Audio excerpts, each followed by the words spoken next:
bu suñu loxo jotoon ginnaaw duñ ko dalal ci kanam wër si nag bu tàng bi di wax laara biraral lu waay am lu waay man lu waay am fi sabilillah lu waay am lu waay man bu ñëpp dee yalwaan kan mooy sarax ku ne la maa yor sa wërsëg nee ko astaxfirullah wéeku si yàlla moo gën fi sabilillah lu waay am lu waay man lu waay am fi sabilillah lu waay am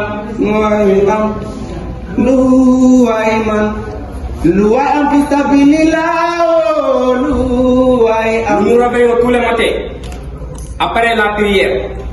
Nous apprenons nos versets coraniques. Soyez vigilants de nous aider.